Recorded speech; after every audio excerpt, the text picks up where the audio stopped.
देवीं सरस्वतीं व्यासं ततो जयमुदीरये। नष्टप्राये स्वभद्रेषु नित्यं भागवत सेवया भगवती उत्तम श्लोके भगवत भक्तिर्भवती नैष्ठिकी। श्रीमद् भागवतम स्कंदो अध्याय 4 श्लोक संख्या 12। श्री शुक उवाच नमः परस्मै पुरुषाय भूयसे सद सद उद्भवस्थान निरोध लीलया गृहीत शक्ति तृतीयाय देहिनाम अंतर्भवायानुपलक्ष्य वर्त्मने। श्रीशुक उवाच नमः परस्मै पुरुषाय भूयसे सदोद्भवस्थान निरोध लीलया गृहीत शक्ति तृतीयाय देहिनाम अंतर्भवायानुपलक्ष्य वर्त्मने। श्रीशुक उवाच नमः परस्मै पुरुषाय भूयसे सदोद्भवस्थान निरोध लीलया गृहीत शक्ति तृतीयाय देहिनाम अंतर्भवाय अनुपलक्ष्य वर्त्मने। शब्दार्थ श्री शुकवाच। श्री सुखदेव गोस्वामी ने कहा नमः नमस्कार परस्मई परम पुरुषाय भगवान को भूयसे परम पूर्ण को सद उद्भव भौतिक जगत की सृष्टि स्थान इसका पालन पोषण निरोध तथा इसका संहार समेटा जाना लीलया लीलाओं से ग्रहित स्वीकार किया शक्ति शक्ति त्रिताय तीन गुण देहनाम समस्त देहधारियों का अंतः भवाय अंतःकरण में निवास करने वाले को अनुपलक्ष अचिंत्य वर्तमने ऐसी गतियों वाला। अनुवाद सुखदेव गोस्वामी ने कहा मैं उन पूर्ण पुरुषोत्तम भगवान को सादर नमस्कार करता हूँ जो भौतिक जगत की सृष्टि के लिए प्रकृति के तीन गुणों को स्वीकार करते हैं। वे प्रत्येक के शरीर के भीतर निवास करने वाले परम पूर्ण हैं और उनकी गतियां अचिंत्य हैं। ओम ज्ञानम तिमिरन्धस्य ज्ञानञ्जनशलाकया चक्षुरुन्मीलितं येन तस्मै श्री गुरवे नमः। श्री चैतन्य मनोभीष्टं स्थापितं येन भूतले स्वयं रूपदा मह्यं ददाति स्वपदान्तिकम्।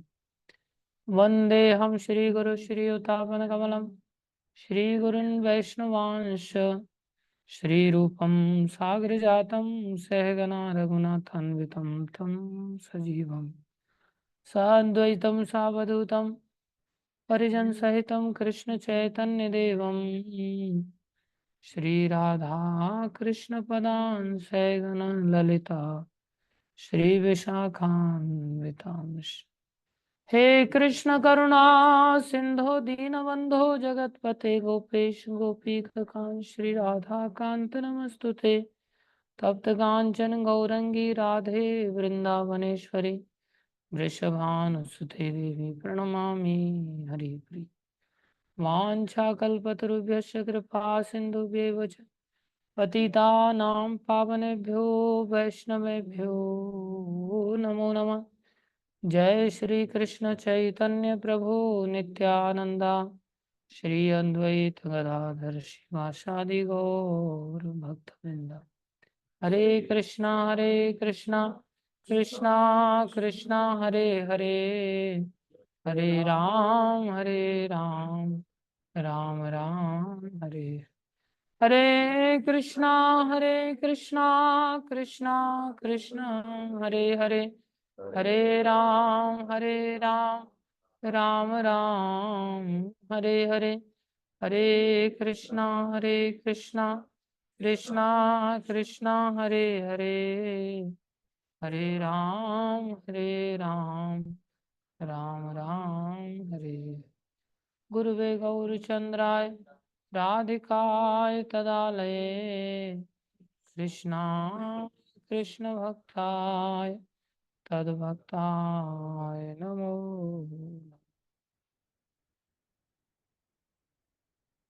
हरे कृष्णा। सभी भक्तों का हार्दिक अभिनंदन है, स्वागत है। तात्पर्य अर्चनीय वंदनीय प्रातः स्मरणीय जगतगुरु श्रील प्रभुपाद जी द्वारा। श्रील प्रभुपाद की जय। गुरु वैष्णवों की दया से प्रभुपाद जी जो हमें समझा रहे हैं, हम कृपा करके ध्यान से इन बातों को सुनने का प्रयास करें और इन्हें जीवन में उतारने की चेष्टा करेंगे। यह भौतिक जगत सतो रजो तथा तमो गुणों की अभिव्यक्ति है और इस भौतिक जगत की सृष्टि, पालन तथा संहार के लिए परमेश्वर ब्रह्मा, विष्णु तथा शंकर अर्थात शिव इन तीन प्रमुख रूपों को स्वीकार करते हैं।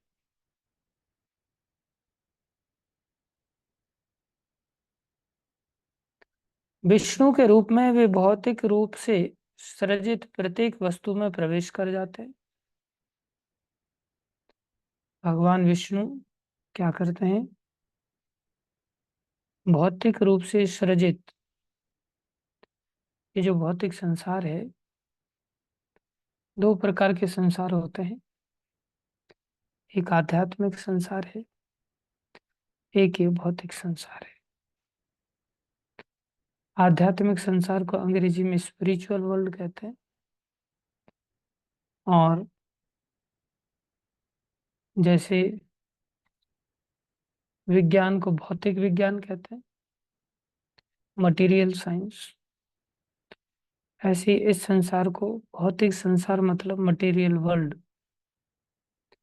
एक स्पिरिचुअल वर्ल्ड, एक मटेरियल, दो संसार।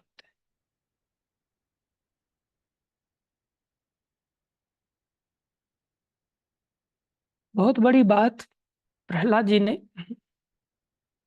भागवत में 7वें स्कंद में बताया है। अगर आप लोग श्लोक निकाल सकें तो, कुत्र आशीष, 7वें स्कंद का 9वें अध्याय में है कोई श्लोक ऐसा। कुत्र आशीष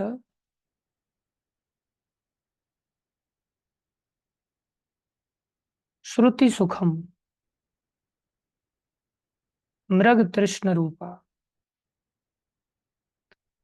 बोले संसार में आशीष मतलब आशाओं में, आशाएं मतलब कामनाएं, इच्छाओं में। बोले संसार में जो हम कामनाएं करके बैठे रहते हैं और कामनाओं की पूर्ति पर सोचते हैं कि इसमें हमें सुख मिलेगा,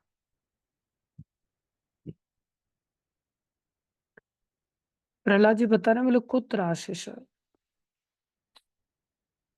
इन सब आशाओं में बोले सुख नहीं है। वास्तव में इन आशाओं में कहीं सुख नहीं, कामनाओं में कहीं सुख नहीं। दूसरे शब्दों में कामनाओं की जो पूर्ति होती है, जब भोगों की प्राप्ति होती है, बोले उसमें सुख नहीं।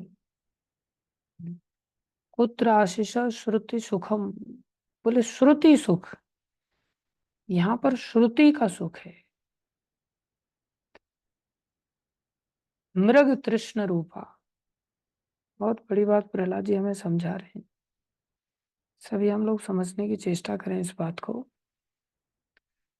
बोले इन सब चीजों में केवल और केवल सुनने के कारण सुख है। किसके कारण सुख है? सुनने के कारण सुख है। कामनाओं की आपूर्ति में कहीं सुख नहीं है, इंद्रिय भोगों में कहीं सुख है ही नहीं। इंद्रियों के संपर्क में इंद्रियों के जो विषय आते हैं, सेंसेस के संपर्क में जो सेंस ऑब्जेक्ट्स आते हैं, 5 इंद्रियां हमारी, आंख, कान, नाक, जीभ और त्वचा, ये 5 इंद्रियां हैं। ये 5 इंद्रियों के 5 सब्जेक्ट्स। आंख के संपर्क में आंख का सब्जेक्ट होता है रूप, कानों का सब्जेक्ट होता है शब्द, नाक का सब्जेक्ट होता है गंध। बहुत सुंदर श्लोक है। और त्वचा का सब्जेक्ट होता है स्पर्श। तो जब इंद्रियों के ये विषय संपर्क में आते हैं तो व्यक्ति को सुख मिलता है। इन्हीं से रिलेटेड तो इच्छाएं होती है ना। आंखों से रिलेटेड कामना होगी, कान से रिलेटेड कामना होगी, नाक से रिलेटेड कामना होगी, जीभ से रिलेटेड कामना होगी। जीभ से रिलेटेड कामना क्या होगी? बढ़िया बढ़िया खाना, जैसे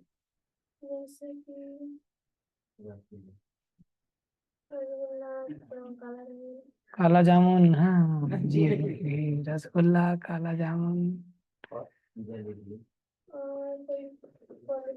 फल, इसकी फल खाने की इच्छा है, इसको फल दिला देना आज थोड़े से।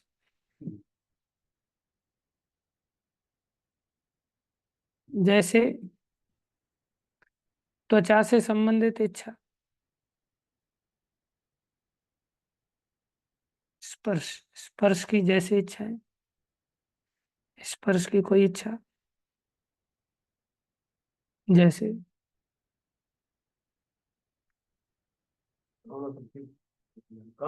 कामासक्ति, पुरुष स्त्री को छूना चाहता है, स्त्री पुरुष को छूना चाहती। खाली वही नहीं, मखमल का कपड़ा, बढ़िया सा गद्दा वगैरह हो, एसी रूम हो जो कि त्वचा को कंफर्ट दे। हाँ, क्या जल जाना, जलने की इच्छा हो रही है तेरी? अरे स्पर्श से संबंधित इच्छाएं आदमी क्या करता है? बोले बहुत ठंडक मिल रही है, थोड़ा जल जाता हूँ। हाँ, हाँ ब्रांडेड क्लॉथ्स पहनना, आदमी देख करके पहनता, हाँ कैसा लग रहा है, सॉफ्ट कपड़े पहनना चाहता है, ब्रांडेड कपड़े पहनना चाहता है। ये सब त्वचा से संबंधित इच्छाएं होती है। और आंखों से संबंधित इच्छाएं, मूवी देखना, रील्स देखना, हिल स्टेशन पे जाना। Very good. कितनी कितनी बोलने में कितनी खुशी मिल रही है ना। ये दर्शा रहा है कि कितनी अंदर प्रबल इच्छा है कि अभी वो चीज मिली नहीं, उससे पहले ही खुशी आ जा रही है। देखेंगे प्रहलाद महाराज क्या हमारी धज्जियां उड़ेड़ते हैं अभी। ऐसे ही कानों से संबंधित अच्छा म्यूजिक सुनना, अपनी प्रशंसा सुनना, हाँ हाँ, हेमराज प्रभु बहुत अच्छे व्यक्ति हैं, इंटेलिजेंट हैं, हम्बल हैं, है कि नहीं, मीठा बोलते हैं। अच्छी बात है। कौन कौन सी हो गई? जीभ हो गई, आंख हो गई, नाक से संबंधित प्रभु। नाक सूंघना तो काम है, फ्लावर्स को सूंघना इच्छा, ये दुर्लभ इच्छा निकल के आई है। और इच्छाएं क्या होती है नाक से संबंधित? स्वादिष्ट भोजन सूंघना। हाँ, पराठे बन रहे हैं लगता है आज, खुशबू आ रही है बोले। बढ़िया है। तो भोजन से रिलेटेड तो बहुत सारी चीजें आ जाती हैं, हाँ, उसमें स्पर्श भी आ जाता है। ठंडा ठंडा चीज, मैंगो शेक ठंडा मिल जाए तो कितना बढ़िया लगता है। अच्छी बात है। ध्यान दो, प्रहलाद महाराज क्या बता रहे थे हमारे जीवन में। बोले ये जितने भी सुख हम प्राप्त करते हैं, केवल स्मरण करने से भी, इच्छाएं उत्पन्न होने से भी, और आकांक्षा होती है कब पूरे होंगे। तो जैसे ही पूर्ति हो जाती है तो आदमी को सुख तो मिलता ही है, ऐसा भी नहीं कि नहीं सुख मिलता हो।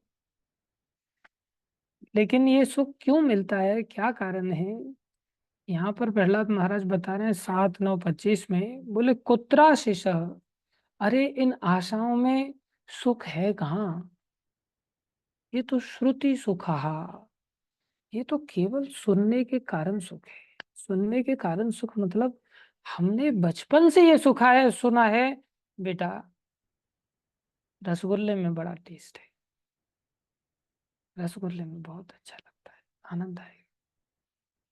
हर व्यक्ति ने ये सुना है। तो सुनते सुनते सुनते सुनते सुनते सुनते हमको क्या आने लग गया? टेस्ट आने लग गया। कैसे आ गया भाई टेस्ट? सुनने से क्या हो गया? माइंड सेट चेंज हो गया, हमारा मन ऐसा बन गया, मन में ऐसी धारणा बन गई कि इसमें टेस्ट है। समझ रहे हैं?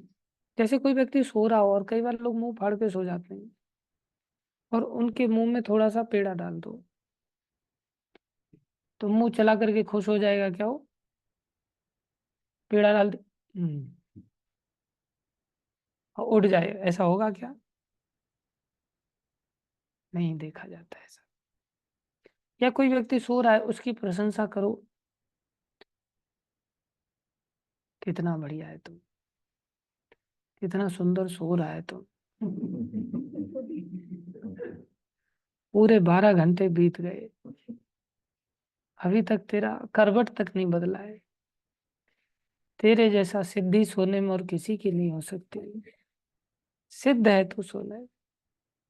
और फिर वो बोले अब और 12 घंटे करवट नहीं बदलूंगा मैं। उसको कोई फर्क पड़ेगा?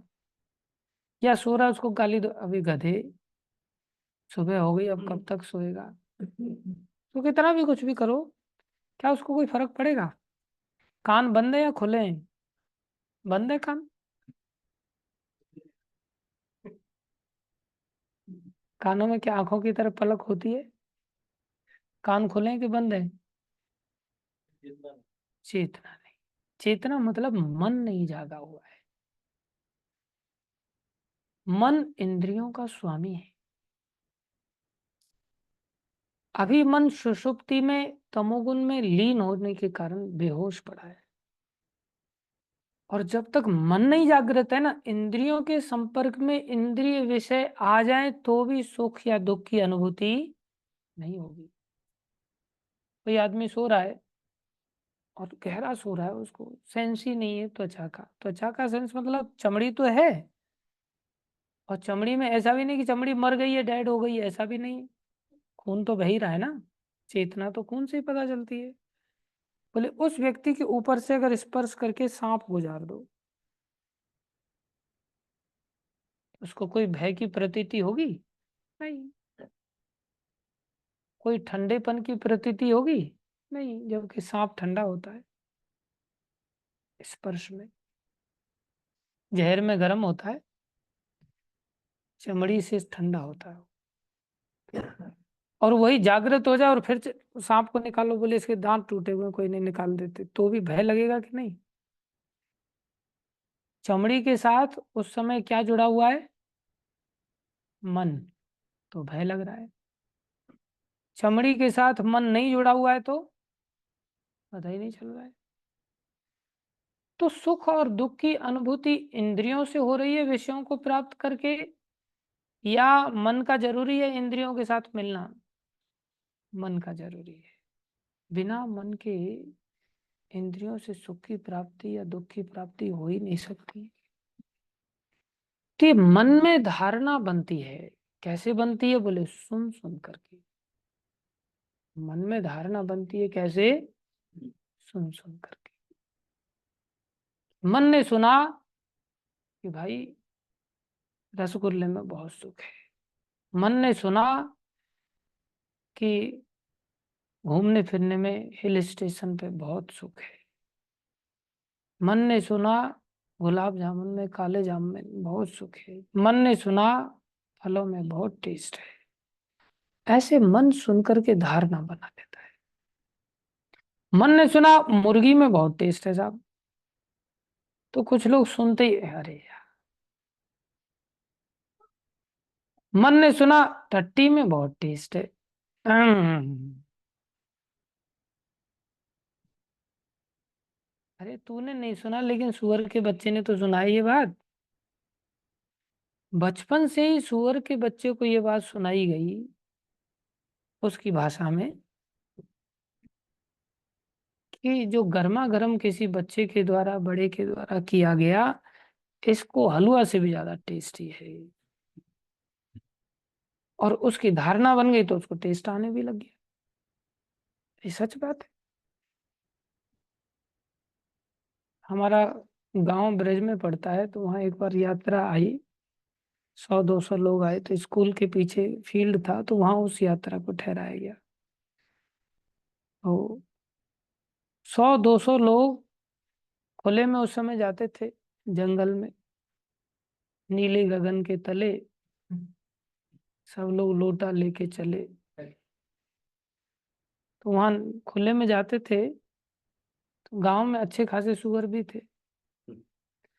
तो सुअर भी सुबह सुबह अपना टारगेट सेट कर लेते थे और व्यक्ति को आसानी से होने नहीं देते थे। व्यक्ति ने किया और वो थोड़ा आगे सरका, ये सोच करके कि सुअर आ रहा है पीछे से, थोड़ा करके आगे चला गया वो। सुअर ने पीछे वाला साफ कर लिया, इतनी देर में फिर सुअर उसको बोल रहा है और आगे सरक।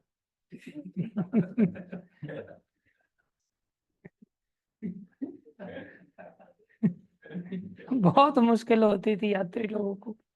बेचारे फिर दूसरे दिन से डंडा लेके जाने लगे। भाई सुअर 2 नंबर भी ठीक से करने नहीं देते। जैसे हम लोग कई बार पकौड़े तल रहे हो, तो अभी घान निकल के नहीं आया है, उससे पहले ही पहुंच जाते हैं वहां, ये वाला महल होगा ये। अरे बनने तो दो यार। वही सुअर का वहां पर फ्राई होकर के आ रहा है, गर्मा गर्म। तो सुअर ने ये सुना है। ये सब जीवों की बात कर रहे हैं। अब घर में किसी वैष्णव परिवार में सुना है कि अरे मुर्गी में, अंडे में स्वाद नहीं, गंदा है, तो बालक बड़ा होकर के भी क्या मांसाहार कर पाता है? नहीं, उल्टी आ जाती है उसको। और जिस परिवार में सुना है बचपन से, और जैसे तैसे करके उसको खिलाना चालू कर दिया, आगे चल के उसको उसमें स्वाद आने लगता है कि नहीं? उसको स्वाद आ जाता है। अब बताओ, मांस में स्वाद है या नहीं है? जिसने नहीं सुना है उसको नहीं आएगा, जिसने सुना है उसको आएगा। तो वास्तव में किसी भी इंद्रिय की तृप्ति में कहीं भी सुख नहीं है। आइडियली कंसेप्ट क्या निकल के आया? न सुख उसमें है, न था, न है, न होगा। वास्तव में सुख की अनुभूति किस कारण से हो रही है? सुनने के कारण से। सुनने के कारण क्या हुआ? बोले कुत्र आशीष श्रुति सुखा। ये तो श्रुति सुख है। कैसा है? बोले मृग तृष्ण रूपा। जैसे हिरन है, हिरन रेगिस्तान में जब सूर्य की रोशनी पड़ती है रेत के ऊपर तो रिफ्रैक्शन जनरेट होता है, वहां पर फिर पानी का भ्रम होता है। तो हिरन दौड़ करके सोचता अच्छा यहाँ पानी है, वहां जाता है, वहां पानी मिलता है उसको, और आगे चला जाता, और आगे चला जाता है। जहां जहां भागता रहता है वहां उसे कभी पानी की प्राप्ति नहीं होती। ऐसा ही संसार के हर इंद्रिय विषय में अगर सुख होता तो तृप्त हो जाता, लेकिन उस वस्तु को पाने के पश्चात ऐसा नहीं लगता हाँ सुख, तृप्त नहीं हुए, थोड़ा सा मिला बस अनुभव मात्र के लिए, फिर निकल गया हाथ से, फिर लगता है हाँ आगे सुख है, आगे आएगा, आगे आएगा। कभी पूरी तरह से संतुष्ट हो पाते हैं? कभी कोई पूरी तरह से संतुष्ट नहीं हो पाता, क्योंकि इन सब चीजों में सुख है ही नहीं। मृग तृष्ण रूपा सुख है, केवल सुनने के कारण हमें ऐसा फीलिंग आता है। और अगर है भी तो बहुत क्षणिक है, बहुत थोड़ा सा है, बूंद मात्र के जैसा है। प्यास लगी है दुनिया भर की और उसको मिल जाए बूंद, तो क्या संतुष्ट हो जाएगा? नहीं। जैसे किसी पुरुष को प्यास है स्पर्श सुख की, रति सुख की, और उसको एक स्त्री दे दी जाए तो एक स्त्री उसकी आकांक्षा के सामने एक बूंद की तरह है। क्या उस स्त्री से वो जीवन भर के लिए संतुष्ट हो सकता है? आइडियली शास्त्र सिद्धांत के अनुसार नहीं हो सकता। न अपने आप में अपने शरीर से संतुष्ट हो सकता है, न स्त्री शरीर से संतुष्ट हो सकता है। फ्रस्ट्रेटेड जरूर होगा। और फिर जब फ्रस्ट्रेटेड हो गया तो फिर शांत बैठ जाता है। बोले ये मृग तृष्ण रूपा सुख है, जो कहां से आया? सुनने से आया। इसलिए भक्ति की शुरुआत श्रवण से होती है। अभी तक हमने संसार के बारे में सुना था कि इसमें सुख है, इसमें सुख है, इसमें सुख है, इसमें सुख है, और हर शरीर में संसार के बारे में ही सुनते हैं। ये एक शरीर ऐसा है जिसमें जब हम भक्ति में भगवान श्री कृष्ण के बारे में सुनते हैं, भगवान की महिमा के बारे में सुनते हैं, तब सुनते सुनते सुनते सुनते हमें यहाँ पर हमारे मन की धारणा बदल जाती। सुनते सुनते भाई सुख मंगल आरती में है, सुख जप करने में है, सुख भगवान की सेवा में है, सुख भक्तों की सेवा में है, सुख भगवान के चरणों की शरण में है। बाकी संसार में कहीं सुख नहीं। ये और ये फिर अनुभव में आएगा। और ये मृग तृष्ण रूपा नहीं है, खाली सुना सुना करके ऐसा बना दिया जाए। बोले ये वास्तविक सुख है और अनुभव कर सकता है, पूर्ण सुख है। बशर्ते सुने तब ना। अभी तो व्यक्ति को पता ही नहीं आध्यात्मिक संसार में कुछ होता है, अभी पता ही नहीं भगवान विष्णु प्रत्येक जीव के अंदर समाहित होते हैं, जीवों का पालन पोषण करते, कोई कंसेप्ट ही नहीं लोगों के पास, सिर्फ भौतिक कंसेप्ट है। इसलिए हमें श्रवण में कभी पीछे नहीं रहना चाहिए। अगर हम शास्त्र पढ़ रहे हैं तो ये शास्त्र पढ़ना भी एक प्रकार का श्रवण है, और उसको और अच्छी तरह से एसिमिलेट करना है तो हमें भक्तों के बीच में ऐसी कथाएं सुननी चाहिए। नहीं तो हम में और सुअर में कोई अंतर नहीं। सुअर जैसे समझ करके विषय भोगों में सुख ढूंढ रहे हैं, हम भी उन्हीं विषय भोगों में सुख ढूंढ रहे हैं। इसलिए जीवन को श्रवण में लगाना है, बहुत ध्यान देने वाली। धन्यवाद सभी भक्तों का। सब लोग जप कर सकते हैं। भागवत महापुराण की जय, श्रील प्रभुपाद की जय, श्री गुरु महाराज की जय, अनंत कोटि वैष्णव वृंद की जय, आप सब भक्तों की।